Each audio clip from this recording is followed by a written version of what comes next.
এই মেয়েটার উপরে দিও না মাল্লারে, তুমি এক কাম করো, একটা প্লেটে দাও মিয়া। খাবারে তো ইজ্জতই রাখবা না তুমি, আমার দেখতেছি আমি যে গরিব জনতা পার্টির সভাপতি, এই যদি তুমি খাওয়ানোর উপর দিয়ে গোস দাও, মানুষ কবে কি আপনি গরিব জনতা পার্টির সভাপতি আপনি দিল। সবচেয়ে স্পেশাল একটা পিস উড়াও, যেটা 1 নাম্বার একটা পিস। এটা কি 1 নাম্বার পিস হইব? রে ভাই, এই যে এই মাল্লিকে একের বনি ভাই, আপনি একটু দেখেন দি ভাই, জিবলা পানি অবস্থা রে।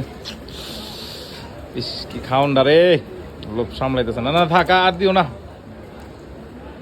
আলো মালো না এটির ভিতরে না, ডাইরেক্ট কষাইন না, খালি কোস আর গোস।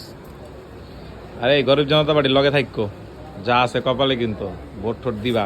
আর তোমরা যারা যারা আমার ভিডিও দেখো গরিব জনতা পার্টির সাথে থাকো, বেশি বেশি কমেন্ট করো। আর কার কোন পদ লাগবো, কোন জেলার থেকে লেখা দিবা যে ভাই আমি অমুক জেলার থেকে দেখতেছি, অমুক থানার থেকে দেখতেছি, ঠিক আছে? মনে থাকে জানি লেখনের কথাটা, নামটাও লেখা দিবা। ওই দাও ভাই আমার লেগে যে বিশ্রায় বুসরাইয়া উড়াই